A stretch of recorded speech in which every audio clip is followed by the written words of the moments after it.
Multiplayer? Well, with 256 players, yeah, you can say that. I'm at Zipper Interactive here in Seattle to check out the magnificently massive shooter M.A.G.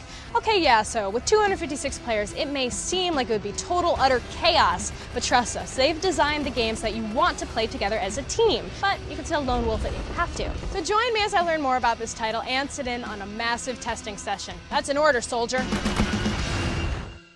All right, so my real question is, what's the secret sauce? Why are you guys able to have 256 people playing at the same time when this hasn't been done before? We're very conscious of what the player needs to see and know at any time. So a lot of games will render everything. We'll be tracking all of the characters all at once. And so we wanted to make sure that we saved all of the bandwidth and all the processing power for what players immediately need to see and know about. That's about all I can say. I mean, there's definitely a secret sauce out there, but you know. Yeah. All right, I won't beat it out of you today. But I mean, it's not something you could have done even a couple years ago. I mean, with the proliferation of broadband access and high-speed internet connections that people have today, it definitely helps you guys build this kind of game. It's true. I mean, the device itself, and knowing that everyone who's playing in this game has a broadband connection, helps amazingly.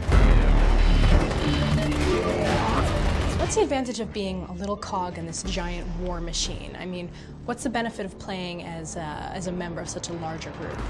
It's really, there are lots of opportunities for you to be a hero. So if you think about, I mean, on an 8-on-8 game, I love those games. And we have moments in our game that are very 8-on-8, kind of small tactical battle. But there's no other game that you can go out there with one repair kit, sneak behind the enemy lines, and spend a little bit repairing that anti-aircraft battery, and then send an entire opposing team of 64 guys back. You know, so those are those moments where you, as an individual, are not just a cog. I mean, you can have a big impact on the battlefield by one or two of your actions.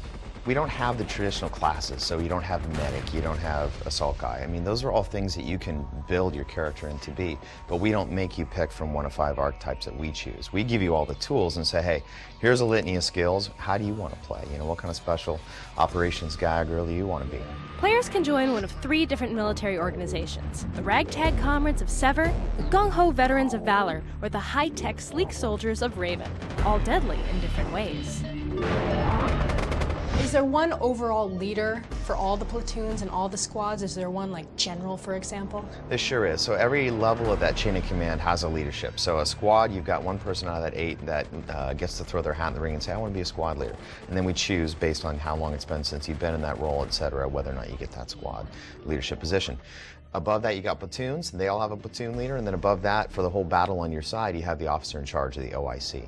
And each one of those leaders have a different set of skills and a different set of tools to communicate to their squads, as well as help them with things like mortar strikes, recon, UAVs, and things like that. So they have cool new toys to play with as you move up that leadership rank, but then also a lot of communication tools for driving that squad towards what they want them to do. Smoke out, smoke out. Command abilities are up. Use them all. I'm here now at the test pit at Zipper Interactive, where I'm about to join a live test session of M.A.G. already in progress. Now, there's about 140 people here at this facility, but we're going to be joined by 2 teams in remote locations so we can get the full 256-person experience.